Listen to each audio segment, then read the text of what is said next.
देखिए ये रहा पेपर। यहाँ पर देखिए डेट लिखी हुई है 13/12/2025 से 2 घंटे का समय दिया हुआ है और मैक्सिमम मार्क 100।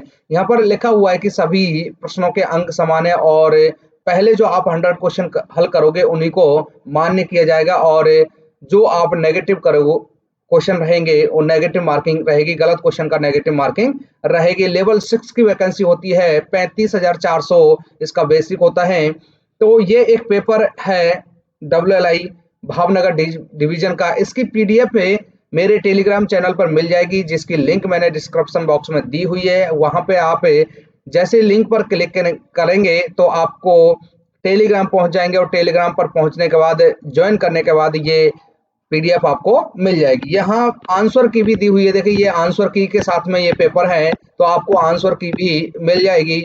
यहाँ पर ये पेपर रहा, हम पेपर को हल करेंगे, प्रत्येक क्वेश्चन को बहुत ही बारीक तरीके से समझने वाले हैं। तो सबसे पहले स्टार्ट कर लेते हैं, पहले क्वेश्चन से ही हम स्टार्ट करेंगे। देखिए यहाँ पर हिंदी और इंग्लिश से दोनों भाषाओं में क्वेश्चन पेपर दिया हुआ है। आप या तो इसको हिंदी में समझें, इंग्लिश में समझें, जैसा भी आपको अच्छा लगे वो समझें। मैं यहाँ पर आपको ज्यादातर हिंदी भाषा में हल कराने वाला हूँ। तो पहला क्वेश्चन देख लेते हैं। पहला क्वेश्चन देखिए, रेलवे दर न्यायाधिकरण का कार्यालय कहाँ है? रेलवे दर न्यायाधिकरण का कार्यालय कहाँ है? यहाँ पर देखिए रेलवे दावा न्यायाधिकरण, ये अलग क्वेश्चन है। यहाँ पर दिया हुआ है रेलवे दर न्यायाधिकरण का कार्यालय। जब भी आप पेपर को हल करो तो पेपर के जो क्वेश्चन दिए हुए हैं उसको अच्छे से समझ लो कि क्या पूछना चाह रहा है। तो पहला क्वेश्चन पूछा है कि रेलवे दर न्यायाधिकरण का कार्यालय कहाँ है, तो ये चेन्नई में है। Option D is right answer, option D is right answer. What is the office of railway rates tribunal? तो चेन्नई में यह है। चेन्नई में जो रेलवे दर न्यायाधिकरण है, इसका उद्देश्य क्या है कि भारतीय रेलवे के जो माल भाड़ा है, माल भाड़ा जो माल भाड़ा है और रेलवे की जो दर हैं उनमें यदि कोई संबंधित विवाद हो जाता है तो उसको सुलझाने के लिए रेलवे दर न्यायाधिकरण स्थापित किया गया है। और दूसरा मैं बता रहा था कि रेलवे दावा न्यायाधिकरण ये एक अलग है। इसका जो हेडक्वार्टर है वो उसका दिल्ली में, इसका जो हेडक्वार्टर है वो दिल्ली में है। रेलवे दावा जो RCT है, रेलवे क्लाइम ट्रिब्यूनल, ये नई दिल्ली में स्थित है। तो दोनों को आपको यहाँ पर समझ लेना है, ये चेन्नई तमिलनाडु में स्थित है। तो क्वेश्चन एक कंप्लीट की, रेलवे दर न्यायाधिकरण का कार्यालय चेन्नई तमिलनाडु में है। दूसरा क्वेश्चन है, what is the full form of CAT?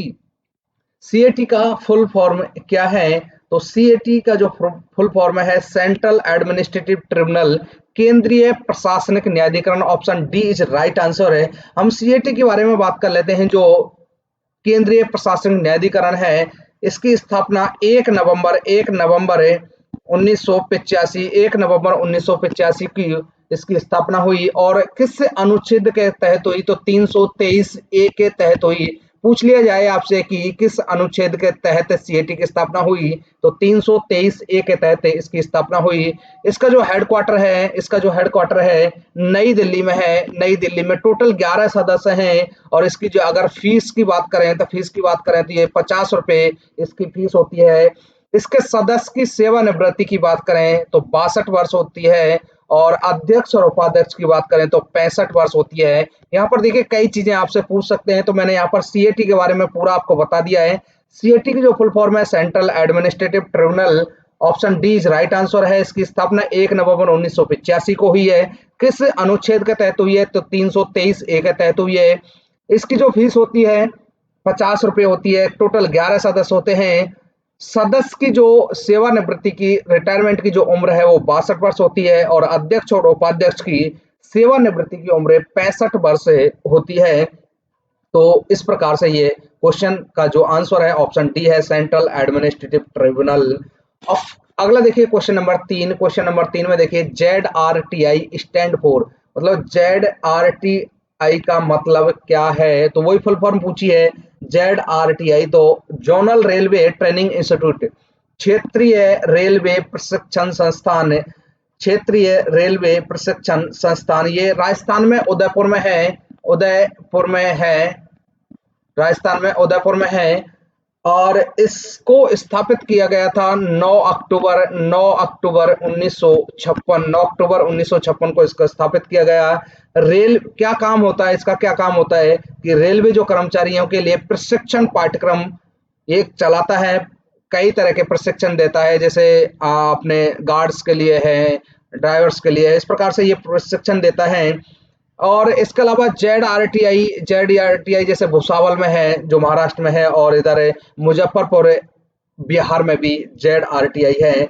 तो Z R T I zonal railway training institute, ये इसकी फुल फॉर्म होगी है। राजस्थान में उदयपुर में है। स्थापना इसकी 9 अक्टूबर 1956 को हुई है।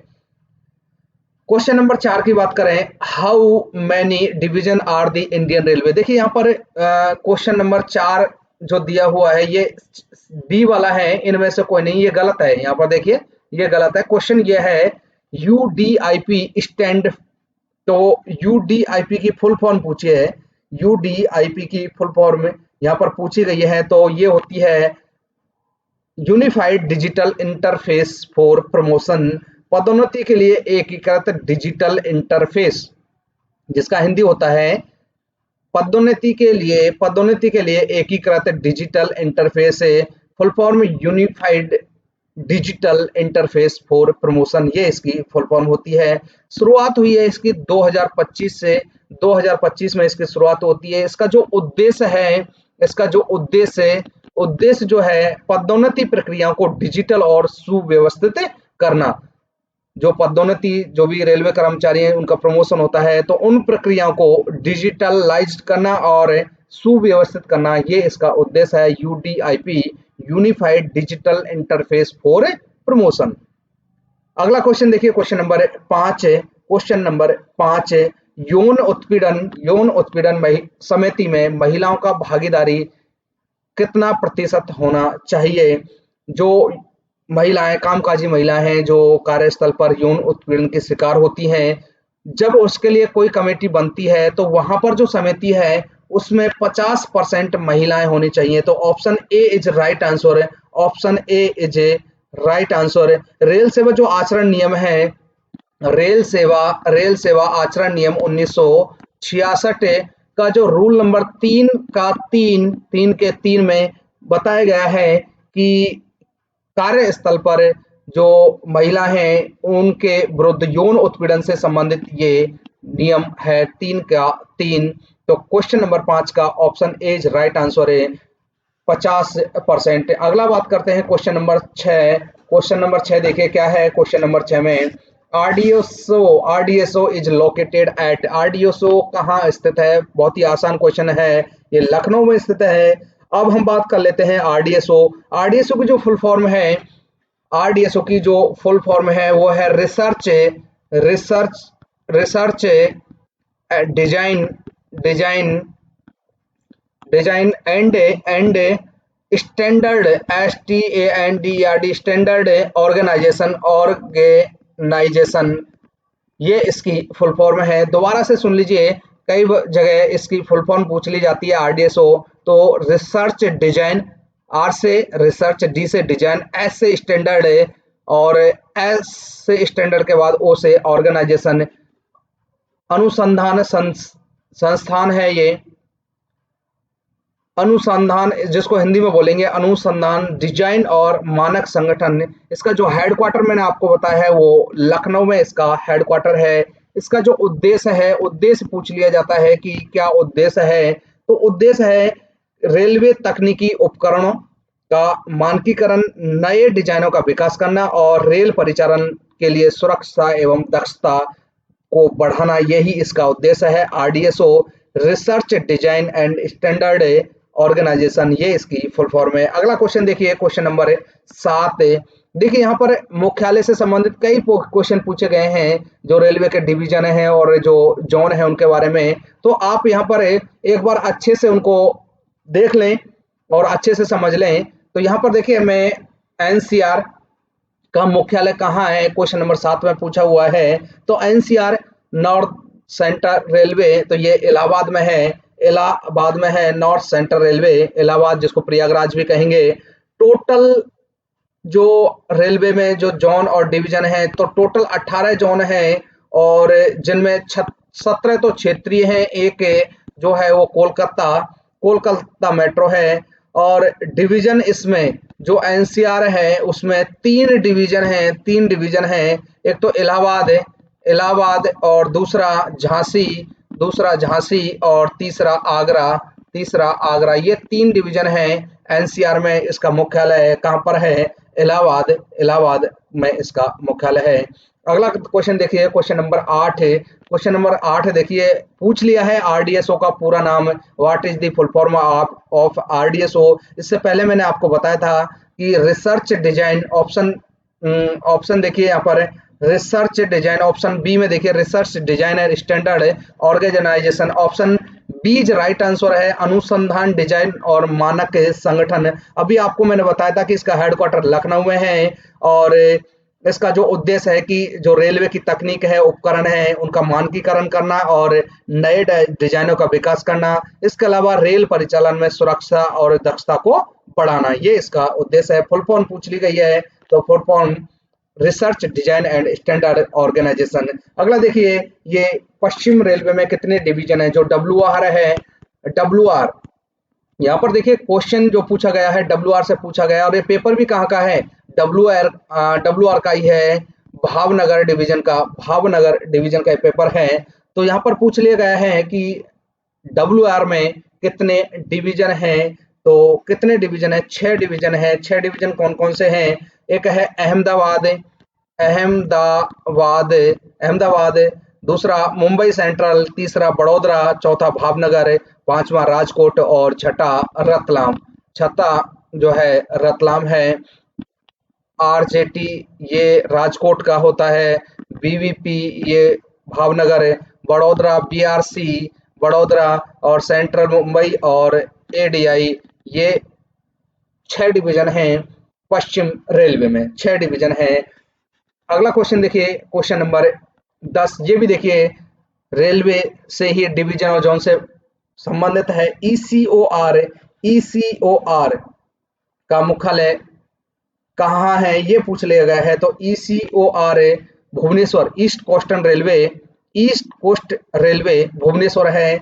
इसमें भी दोस्तों 3 डिवीजन है, एक तो खुर्दा रोड, दूसरा संबलपुर और तीसरा रायगढ़, ये 3 डिवीजन है ईसीओआर में, इसका मुख्यालय भुवनेश्वर है। अगला देखिए क्वेश्चन नंबर 11 देखिए, ये भी रेलवे से कई क्वेश्चन यहाँ पर पूछे गए हैं, तो आप देख सकते हो कि आपको कितना फायदा होने वाला है इस तरह से यदि क्वेश्चन पूछे जाते हैं। तो यहाँ पर पूछा गया है दक्षिण पूर्व मध्य रेलवे का मुख्यालय कहाँ है? Where is the headquarter of south eastern railway, SECR का मुख्यालय यह है बिलासपुर। इसमें भी 3 डिवीजन है, एक तो बिलासपुर खुद है, दूसरा रायपुर है, तीसरा नागपुर है। नागपुर में यहाँ पर 2 हैं, एक सेंट्रल रेलवे का भी डिवीजन है नागपुर और एक ये एसईसीआर का भी डिवीजन है नागपुर। तो 11 नंबर क्वेश्चन का जो राइट आंसर है option A is right answer. अगला क्वेश्चन देखिए, क्वेश्चन नंबर 12 में देखिए पत्राचार में डीओ का अर्थ क्या है? तो demi official, option C is right answer. Demi official इसका आंसर है, डेमी आधिकारिक। डीओ क्या है? पत्राचार के लिए पूछा गया है। डीओ यह एक ऐसा पत्र है जो मंत्रियों या वरिष्ठ अधिकारियों द्वारा अपने से नीचे या बराबर के अधिकारियों को व्यक्तिगत ध्यान आकर्षित करने के लिए और किसी मामले में तेजी लाने के लिए भेजा जाता है। डीओ क्या है? पत्राचार में पूछा गया है कि डेमी ऑफिशियल, जिसका उद्देश्य है या पत्र क्या है कि एक ऐसा पत्र है जो मंत्रियों या वरिष्ठ अधिकारियों द्वारा अपने जो नीचे के स्तर के जो अधिकारी हैं उनके या उनके बराबर के जो अधिकारी हैं उनको व्यक्तिगत ध्यान आकर्षित करने के लिए ये पत्र दिया जाता है, या किसी मामले में तेजी, जब किसी का ध्यान आकर्षित होगा तो उस मामले में तेजी आएगी, इसलिए इसको जारी किया जाता है। तो option C is right answer of question number 12। Question number 13 देखिए, what is a full form of CGEGIS? CGEGIS का पूर्ण रूप क्या है, फुल फॉर्म पूछ ली गई है। तो इसकी फुल फॉर्म में क्या है, ऑप्शन ए में लिखा हुआ है central government employees insurance scheme. तो यहाँ पर जी का फुल फॉर्म देखिए, थोड़ा सा करेक्शन है इसमें, central railway insurance group insurance scheme, CGEGIS। यहाँ पर देखिए, सी से सेंट्रल, जी से गवर्नमेंट, ई से एम्प्लॉय, उसके बाद जी से यहाँ पर ग्रुप है, यहाँ पर ग्रुप नहीं लिखा हुआ है तो ग्रुप होगा group insurance scheme. Option A he right answer है, लेकिन थोड़ा सा करेक्शन आप देख लेंगे। Central government employees group insurance scheme, केंद्र सरकार कर्मचारी समूह बीमा, ये इसका फुल फॉर्म होगा। ये एक योजना है केंद्रीय कर्मचारियों के लिए, दो प्रकार के लाभ प्रदान करती है, उनके परिवारों की सहायता करने के लिए बीमा कवर, और दूसरा सेवानिवृत्ति पर अनेक संसाधनों को बढ़ाने के लिए एक मुफ्त भुगतान, ये CGSI में होता है, ये इसके उद्देश्य हैं। अगला क्वेश्चन देखिए, question number 14, question number 14, what is the full form of IREC। देखिए यहाँ पर फुल फॉर्म से संबंधित कई क्वेश्चन आपको देखने को मिल चुके हैं और भी आगे आने वाले हैं, तो ये आप फुल फॉर्म वाले भी देख लें। और रेलवे से जो जोन है, डिवीजन, उनके भी कई क्वेश्चन यहाँ पर आए हैं। तो आप जब तैयारी कर रहे हो तो पूर्ण रूप से डीपली तरीके से तैयारी करें, क्योंकि कहीं से भी कोई भी क्वेश्चन पूछ लिया जाता है। देखिए फुल फॉर्म पूछा है IREC, Indian railway establishment code, Indian railway establishment code. Option B is right answer है, option B is right answer होगा। यहाँ पर देखिए, इंडियन रेलवे इस्टेब्लिशमेंट कोड, भारतीय रेल स्थापना संहिता। एक होता है IREM, Indian railway establishment manual, ये इसकी फुल फॉर्म होती है। जो IREC है, इसका जो उद्देश्य है, भारतीय रेल कर्मचारियों की भर्ती, पदोन्नति, या जो सेवानिवृत्ति है, या अवकाश है, या भत्ते हैं, और अनुशासनिक कार्रवाई के लिए जो नियम परिभाषित करता है, जो नियम इसमें लिखे हुए हैं, वो इंडियन रेलवे इस्टेब्लिशमेंट कोड में लिखे हुए हैं। मैंने IREM, ये भी इंडियन रेलवे इस्टेब्लिशमेंट मैनुअल, ये इसकी फुल फॉर्म होती है। अगला देखिए, क्वेश्चन नंबर 15, किस श्रेणी में सीधी भर्ती नहीं की जाती है, किस श्रेणी में सीधी भर्ती नहीं की जाती है। तो ग्रुप बी में सीधी भर्ती नहीं की जाती है। भर्ती आपको पता है 4 कोटियों में भर्ती होती है, ABCD। तो ए में जो सीधी भर्ती होती है, जो संघ लोक सेवा आयोग द्वारा सीधी भर्ती होती है, या फिर दूसरा ग्रुप बी से पदोन्नत होते हैं ग्रुप ए में। ग्रुप बी में कहां से आएंगे, ग्रुप बी में ये सीधी भर्ती नहीं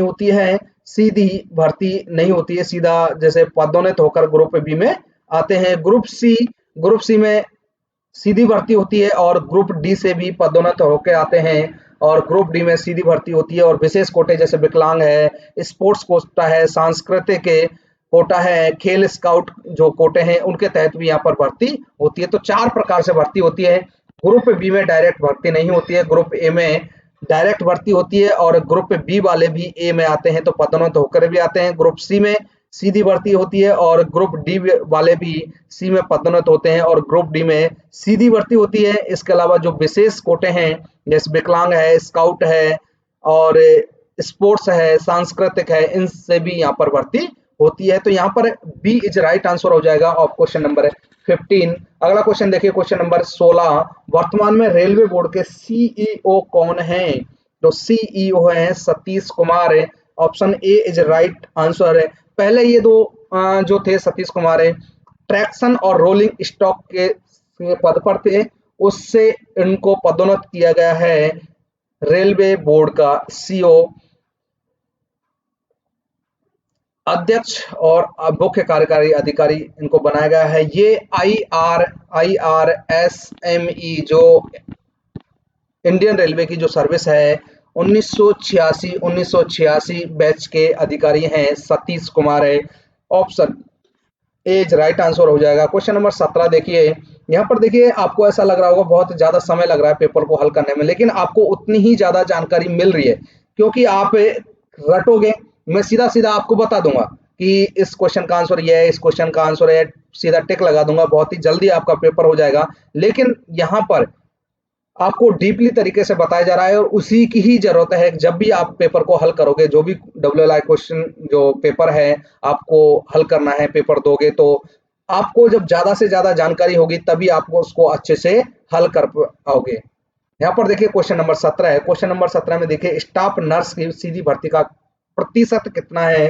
तो स्टाफ नर्स में सीधी भर्ती 100% होती है, कोई भी प्रमोशन नहीं होता है। अगला क्वेश्चन देखिए, मतलब प्रमोशन का मतलब यहाँ पर यह है कि पीछे से प्रमोशन नहीं होता है, सीधी 100% भर्ती होती है। क्वेश्चन नंबर देखिए 18। क्वेश्चन नंबर 18 में देखिए डीआर में ओबीसी उम्मीदवारों की को आयु में छूट क्या है? डीआर में ओबीसी उम्मीदवारों को छूट क्या है? तो आयु में 3 वर्ष की छूट होती है। जो एसटी और एससी होते हैं उनको 5 वर्ष की छूट होती है। ओबीसी जो उम्मीदवार हैं उनको 3 वर्ष की छूट होती है। तो यहाँ पर बी इज राइट आंसर है। क्वेश्चन नंबर 19 देखिए, who is appointing authority of level 1 के लिए नियुक्त प्राधिकारी कौन है? तो ये जूनियर स्केल के जो ऑफिसर होते हैं वो लेवल 1 की नियुक्ति कराते हैं। अगला क्वेश्चन देखिए, क्वेश्चन नंबर है 20 है, who is competent authority to reappoint a railway servant after resignation जो ग्रुप सी कैटेगरी त्याग पत्र के पश्चात रेलवे कर्मचारी को पुनः ग्रुप सी में नियुक्त करने के लिए सक्षम प्राधिकारी कौन है? तो ये होते हैं मंडल रेल प्रबंधक डीआरएम। ये होते हैं मंडल रेल प्रबंधक डीआरएम। यहाँ पर देखिए जहां पर आपको डीपली समझाने की जरूरत पड़ेगी वहां पर आपको डीपली समझाऊंगा। अगला देखिए क्वेश्चन नंबर है 21, ट्रैक मेंटेनर खल्लासी से वर्कशॉप में स्थानांतरण पर प्रारंभिक ग्रेड स्तर 1 से भरे गए इंटेक रिक्तियों का प्रतिशत क्या है? तो ये होता है 10% होता है, 10% होता है। अगला क्वेश्चन देखिए, क्वेश्चन नंबर 22 से ग्रेड डी ग्रुप जो डी है श्रेणी में भर्ती के लिए न्यूनतम शैक्षिक योग्यता होती है वो 10th पास होती है, 10th पास, 10वीं पास होती है। अगला क्वेश्चन देखिए, क्वेश्चन नंबर 23 से पदोन्नति में पीडब्ल्यूबीडी जो कोटा है के लिए कितना प्रतिशत आरक्षित है? पदोन्नति में जो पीडब्ल्यूबीडी जो कोटा है वो कितना परसेंट प्रमोशन मतलब उसको आरक्षित किया गया है? तो ये 4% किया गया है। Option B is a right answer है।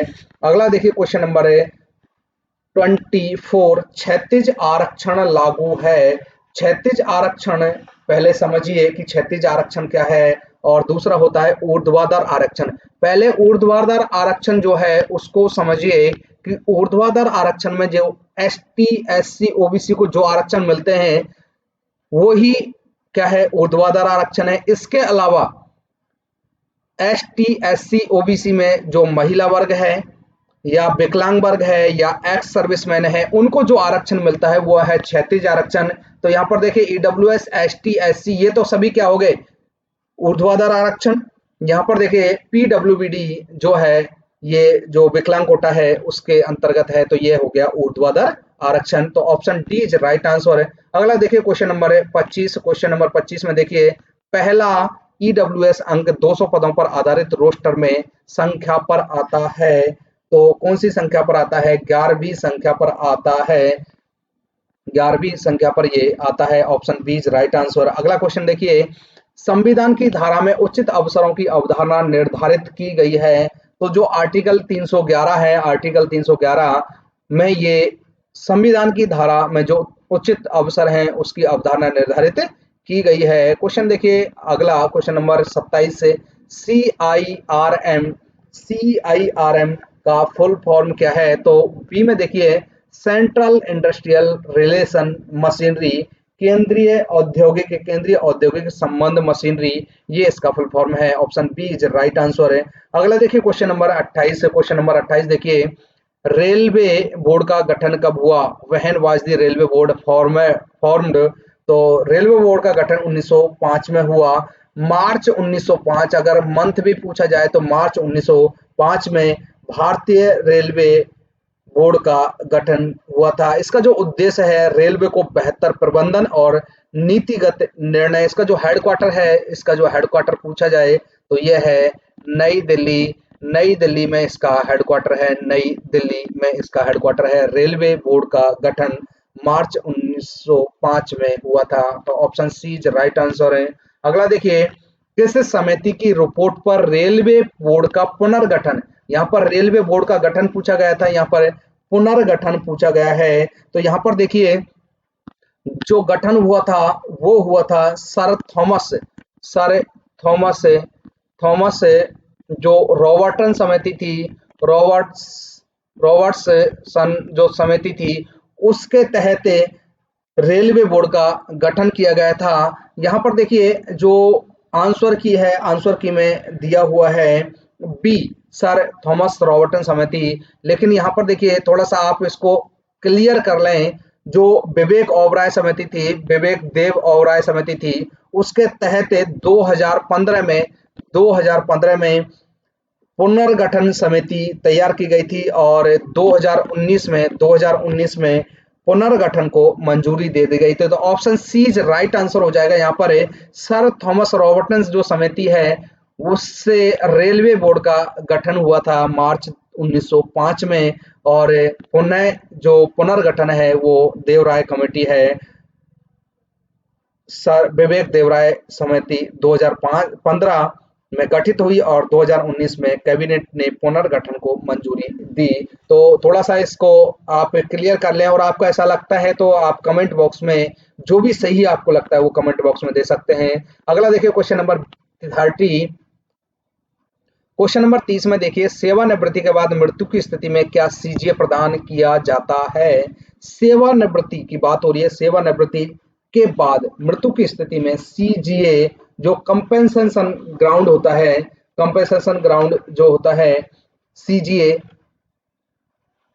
कंपेंसेशन ग्राउंड अपॉइंटमेंट, सीजीए की फुल फॉर्म होती है, क्या सेवानिवृत्ति के बाद भी दी जाएगी? नहीं, सेवानिवृत्ति के बाद नहीं दी जाएगी किसी को भी। सीजीए जो ग्राउंड पर अपॉइंटमेंट होते हैं, सेवारत सेवा में रहते हुए अगर किसी की मृत्यु होती है तो उसको सीजीए ग्राउंड के तहत अपॉइंटमेंट दिया जाएगा। उसका जो भी आश्रित रहेगा उसको अनुकंपा आधारित नियुक्ति दी जाएगी। जैसे आश्रित को नौकरी, जैसे आश्रित में पुत्र पुत्री या जो विधवाएं हैं, विधुर हैं, उनको ये कंपनसेशन ग्राउंड अपॉइंटमेंट दिया जाता है। उद्देश्य इसका यही है कि किसी मृत या जो अक्षम कर्मचारी है उसके परिवार को तत्काल वित्तीय राहत और सहायता पहुंचाना, ये इसका उद्देश्य है सीजीए का। अगला क्वेश्चन देखिए, question number 31। Scout and guide के विरुद्ध लेवल 2 में भर्ती के लिए डिवीजन का यूनिट वार्षिक कोटा क्या होता है? तो 2 प्रति division, 2 per division, option B is a right answer है। अगला क्वेश्चन देखिए, क्वेश्चन नंबर 32 से मंत्री स्तरीय संवर्ग में सीजीए को मंजूरी देने के लिए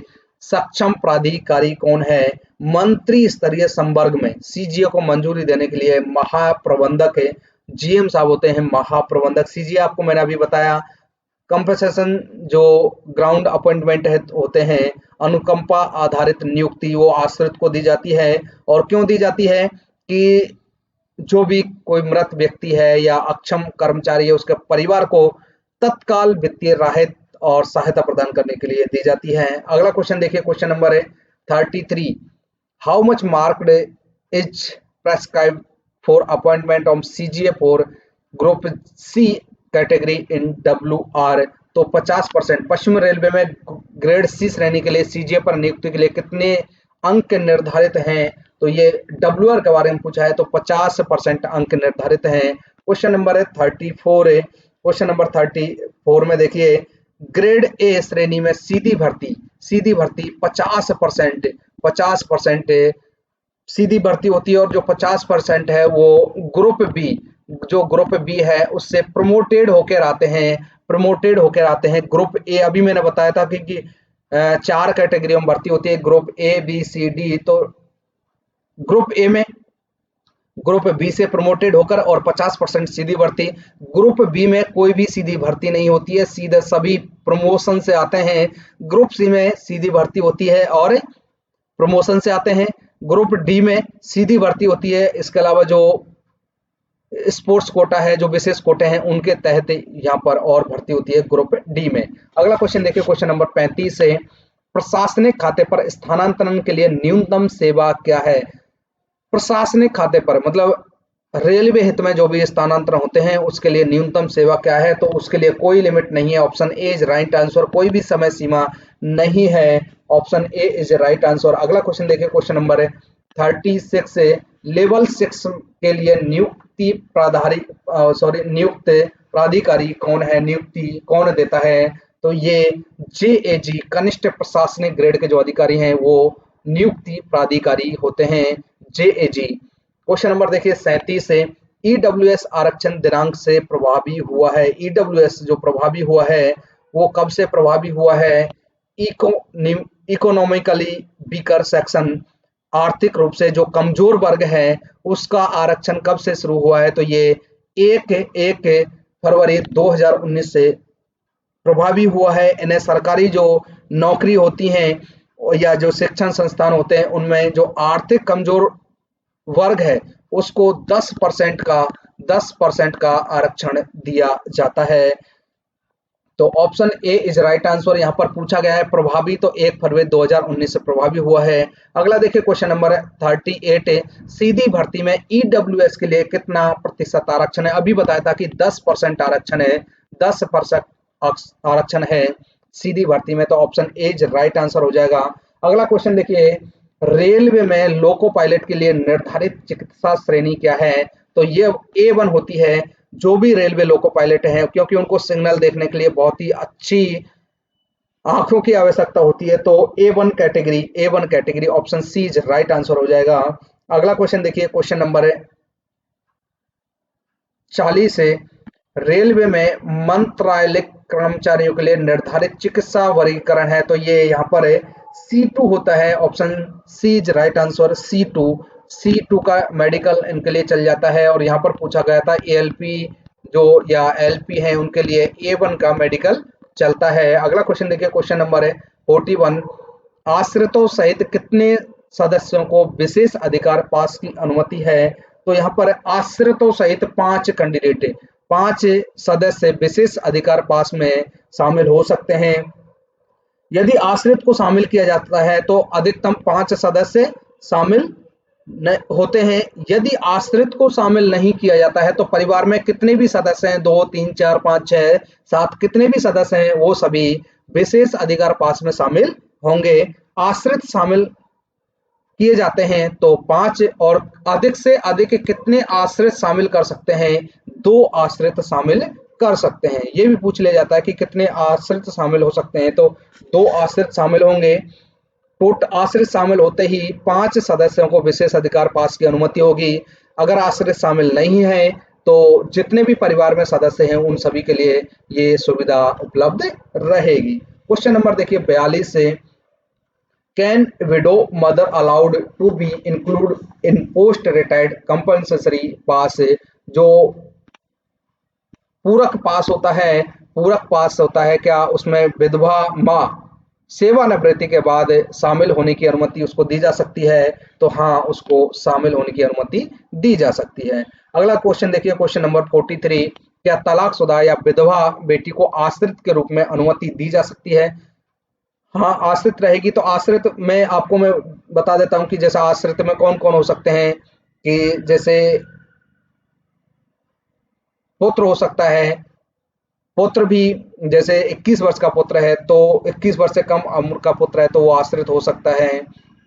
और इसके अलावा जो विधवा बेटी है या तलाकशुदा बेटी है या विधवा माँ है या तलाकशुदा माँ है वो सभी आश्रित में शामिल होंगे। तो यहाँ पर जो पूछा गया था, क्या तलाकशुदा विधवा बेटी को आश्रित के रूप में अनुमति दी जा सकती है? तो हाँ, दी जा सकती है। अगला क्वेश्चन देखिए, question number 44, how many minimum sets of passes in admissible in year to gazetted officer? कि जो राजपत्रित अधिकारी हैं को 1 वर्ष में न्यूनतम कितने सेट पास स्वीकार्य हैं? तो 6 सेट दिए जाते हैं, 6 सेट दिए जाते हैं राजपत्रित अधिकारियों को। राजपत्रित अधिकारियों को 6 सेट मिलते हैं, 4 सेट पीटीओ मिलते हैं। जो अराजपत्रित अधिकारी होते हैं या कर्मचारी होते हैं उनको 5 वर्ष तक 1 सेट पास दिया जाता है और 4 सेट पीटीओ दिए जाते हैं। अगर 5 वर्ष की सेवा पूरी हो जाती है तो उनको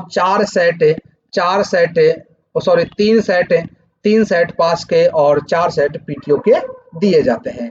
अगला देखिए क्वेश्चन नंबर है 45। मंडल रेल प्रबंधक मेटल पास के लिए हकदार है, तो कौन सा मेटल पास है? DRM is entitled for metal pass, तो रजत पास है, सिल्वर पास है दिया जाता है। 3 तरह के पास होते हैं, मेटल जो पास होते हैं वो 3 तरह के होते हैं। एक तो गोल्ड होता है, दूसरा जो होता है सिल्वर होता है, तीसरा जो होता है वो ब्रॉन्ज होता है, ये तीसरा ब्रॉन्ज होता है। गोल्ड की लागत कभी-कभी पूछ लिया जाता है कि इसकी लागत क्या होती है, तो इसकी लागत 26,113 रुपए होती है। सिल्वर की जो लागत होती है वो 4964 रुपए होती है और ब्रॉन्ज की जो लागत होती है वो 4960 रुपए लागत होती है। गोल्ड पास किस किस को मिलता है? ये जैसे सीआरबी है, रेलवे बोर्ड के जो सदस्य हैं, जीएम है और उनके समकक्ष जो भी अधिकारी हैं उनको गोल्ड पास मिलता है। इसमें क्या है, परिवार के जो 4 सदस्य हैं, 4 सदस्यों को पास मिलता है, जिसमें प्रथम एसी श्रेणी के 2 सदस्यों को और 2 अन्य श्रेणी का पास मिलता है गोल्ड में।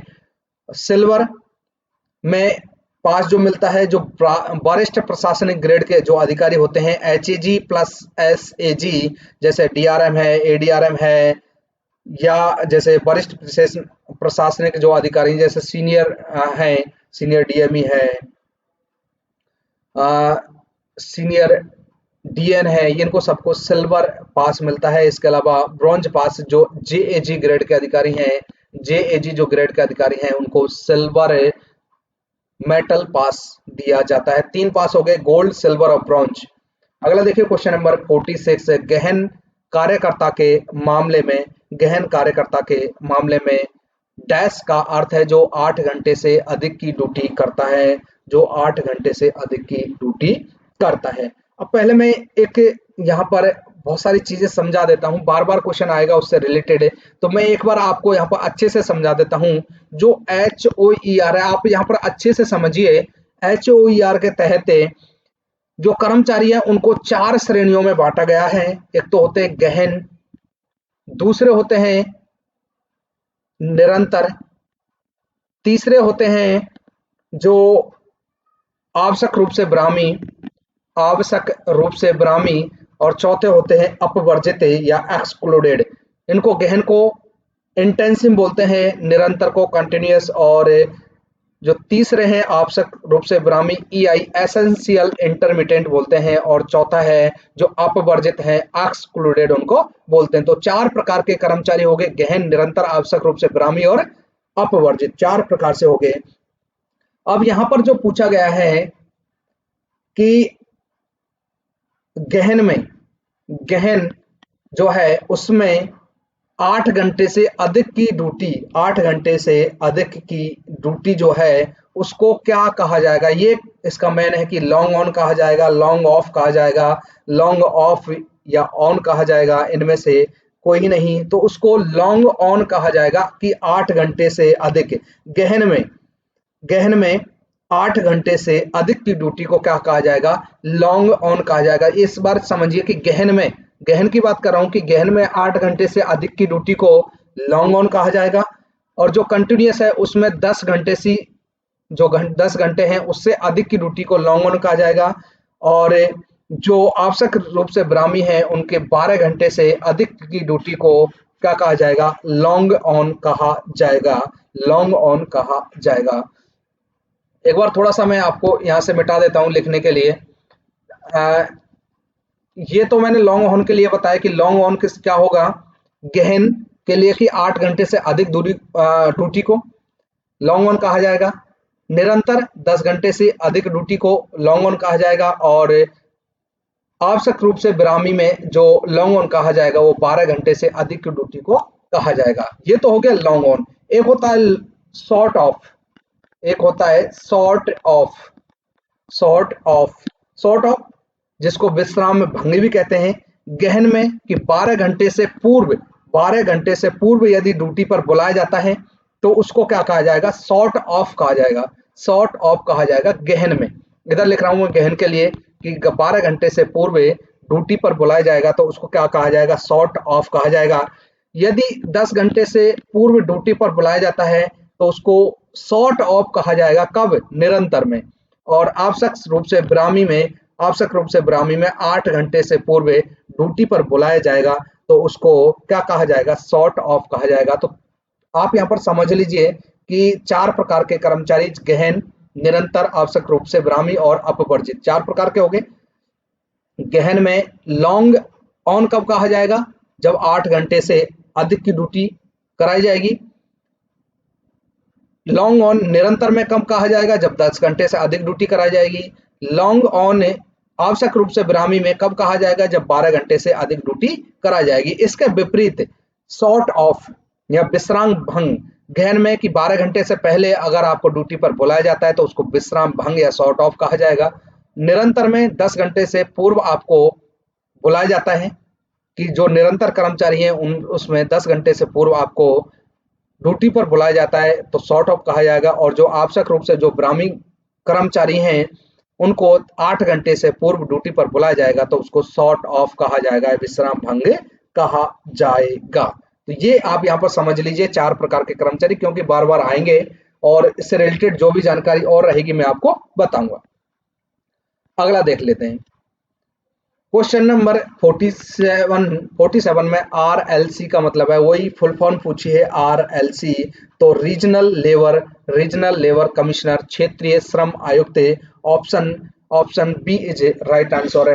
आरएलसी का मतलब रीजनल लेबर कमिश्नर, क्षेत्रीय श्रम आयुक्त। अगला क्वेश्चन देखिए, क्वेश्चन नंबर 48 रेलवे कर्मचारी के कार्य समय को दर्शाने वाले दस्तावेज हैं। तो कार्य समय किसमें, रोस्टर में दिखाया जाता है। तो option C is right answer है। जो रोस्टर है इसमें कर्मचारी के प्रतिदिन या जो साप्ताहिक कार्य के जो घंटे हैं, जिसमें साप्ताहिक विश्राम है, कार्य के घंटे, साप्ताहिक विश्राम एवं जो कार्य की पारियों के बीच जो भी ब्रेक दिया जाता है उनका क्रमबद्ध विवरण होता है रोस्टर में। जो कर्मचारी रेलवे कर्मचारी हैं, काम करते हैं, उनका प्रतिदिन का या साप्ताहिक कार्य के जो घंटे हैं, साप्ताहिक विश्राम है, कार्य की जो पारी है कि कितनी पारियों में के बीच कितना ब्रेक है, उनका क्रमबद्ध तरीके से जो विवरण रहता है वो रोस्टर में रहता है। तो roster is right answer, option question number 48। अब मानक कार्य घंटे के बारे में भी बात कर लेते हैं कि जो गहन कर्मचारी, अभी मैंने बताया था आपको कि 4 प्रकार के कर्मचारी हैं। जो गहन कर्मचारी हैं, इंटेंसिव हैं, उनको एक वीक में 42 घंटे का काम उनको करना चाहिए। 42 घंटे उनके लिए दिए गए हैं। कंटिन्यूअस में 48 घंटे दिए गए हैं।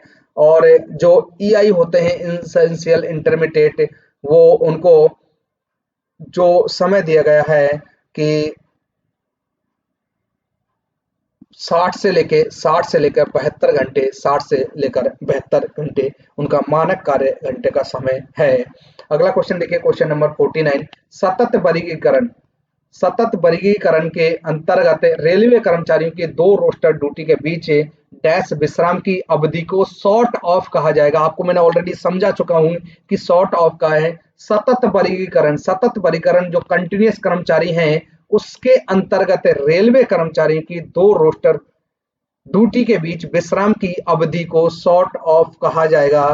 तो 10 घंटे से पूर्व ड्यूटी पर यदि उनको बुलाया जाता है तो उसको शॉर्ट ऑफ कहा जाएगा। अभी मैंने आपको बताया था कि गहन में 12 घंटे से कम समय का उनको ब्रेक दिया जाता है तो वो क्या कहा जाएगा, शॉर्ट ऑफ। निरंतर में 10 घंटे से कम समय ब्रेक के लिए दे जाएगा, उससे पूर्व बुला लिया जाएगा तो वो क्या कहेगा, शॉर्ट ऑफ निरंतर में। और जो ईआई एसेंशियल इंटरमीडिएट है उसमें 8 घंटे से पूर्व या 8 घंटे से कम का ब्रेक दिया जाएगा तो उसमें वो शॉर्ट ऑफ कहलाएगा। अगला क्वेश्चन देखिए, क्वेश्चन नंबर 50 से स्प्लिट शिफ्ट में अनुमत अधिकतम संख्या ब्रेक है। जो स्प्लिट होता है मैक्सिमम नंबर ब्रेक है permitted in the split shift, ये शिफ्ट है खंडित पारी, जिसको हिंदी में बोलेंगे खंडित पारी। जैसा अभी मैंने आपको बताया था कि लॉन्ग ऑफ, शॉर्ट ऑफ और खंडित पारी। तो यहाँ पर दो ब्रेक और तीन स्पेल, दो ब्रेक और तीन स्पेल उनको अधिकतम संख्या हो सकती है कि दो ब्रेक और तीन स्पेल में उनको दिया जा सकता है स्प्लिट शिफ्ट ड्यूटी में। अगला क्वेश्चन देखिए, क्वेश्चन नंबर 41, यदि निवास स्थान कार्यस्थल से डैश किलोमीटर दूर है तो 7 घंटे की शिफ्ट ड्यूटी को 8 घंटे की सामान्य ड्यूटी माना जाएगा, सामान्य ड्यूटी माना जाएगा। ये स्प्लिट में है, ये स्प्लिट में देखिए यहाँ पर कि ड्यूटी के अंतराल 3 से, मतलब जो मैंने आपको ऊपर बताया था, देखिए ऊपर में कि स्पेल, स्पेल मतलब अंतराल, कि ड्यूटी के अंतराल 3 से अधिक व ब्रेक 2 से अधिक नहीं होंगे। स्प्लिट ड्यूटी में कर्मचारी को रेलवे आवास, ये स्प्लिट ड्यूटी के बारे में ही है कि स्प्लिट ड्यूटी के जो कर्मचारी को रेलवे आवास उपलब्ध कराने के लिए नियम है कि जब निरंतर कोटि में आवास 1.6 किलोमीटर से अधिक दूरी पर है तो कर्मचारी भी 7 घंटे की ड्यूटी को 8 घंटे की ड्यूटी माना जाएगा, 7 घंटे की ड्यूटी को 8 घंटे की ड्यूटी पर माना जाएगा 1.6 किलोमीटर से अधिक दूरी पर आवास है। तो option C is right answer. ये स्प्लिट ड्यूटी में ही है कि स्प्लिट ड्यूटी में जो रेलवे कर्मचारियों की रेलवे आवास उपलब्ध कराने का जो नियम है कि जब निरंतर कोटि में आवास 1.6 किलोमीटर से अधिक दूरी पर है तो कर्मचारी 7 घंटे की ड्यूटी को 8 घंटे की ड्यूटी माना जाएगा। Option C is right answer. अगला क्वेश्चन देखिए, क्वेश्चन नंबर 52, HOER, HOER में निरंतर ध्यान का अर्थ है, जो HOER है हावर्स ऑफ एम्प्लॉयमेंट्स रेगुलेशन, इसका फुल फॉर्म कभी पूछ लिया जाता है, हावर्स ऑफ एम्प्लॉयमेंट्स रेगुलेशन में निरंतर ध्यान का अर्थ है तो मेंटल एफर्ट्स, मानसिक प्रयास, मानसिक प्रयास इसका राइट आंसर हो जाएगा। Option A is right answer. अगला क्वेश्चन देखिए 53, रेलवे कर्मचारियों के रोजगार को गहन या ईआई के रूप में घोषित करने की शक्ति किसको है? जो रेलवे कर्मचारी हैं उसमें कर्मचारियों की गहन या ईआई मतलब इंटेंसिव या एसेंशियल इंटरमीडिएट के रूप में घोषित करने की शक्ति किसको है? रेल प्रशासन प्रमुख को, रेल प्रशासन प्रमुख को, हेड ऑफ रेलवे एडमिनिस्ट्रेशन। ये इसका राइट आंसर हो जाएगा। Option B is right answer. अगला क्वेश्चन देखिए, क्वेश्चन नंबर 54, रेलवे कर्मचारी को पर्यवेक्षक के रूप में निर्दिष्ट करने के लिए सक्षम प्राधिकारी कौन है? रेलवे कर्मचारी को who is component authority of specify a railway servant as a supervisory, railway कर्मचारी को पर्यवेक्षक के रूप में निर्दिष्ट करने के लिए सक्षम प्राधिकारी कौन है?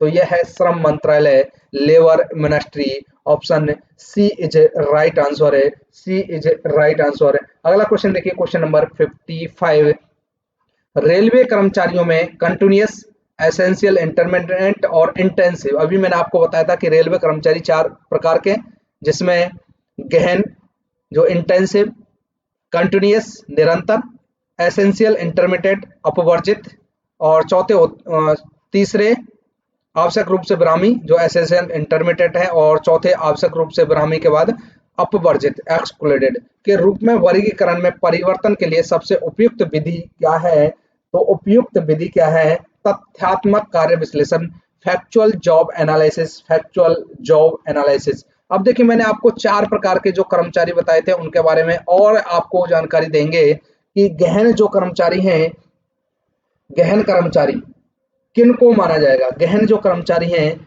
4 प्रकार के वर्गीकरण हो गया, गहन जिसको इंटेंसिव, दूसरे कंटिन्यूअस जो निरंतर, तीसरे आवश्यक रूप से विरामी जो एसेंशियल इंटरमिटेंट और चौथे अपवर्जित या एक्सक्लूडेड। जो गहन होते हैं, गहन कौन होंगे? 8 घंटे की ड्यूटी में 1 घंटे से कम निष्क्रियता व शारीरिक व मानसिक तौर पर ये व्यस्त होते हैं। औसत ड्यूटी 6 घंटे की और प्रति सप्ताह ये 42 से 45 घंटे काम करते हैं। उनको क्या कहा जाएगा? इंटेंसिव गहन कर्मचारी कहा जाएगा। इनके जो विश्राम की अवधि होती है वो 30 घंटे विश्राम की अवधि होती है।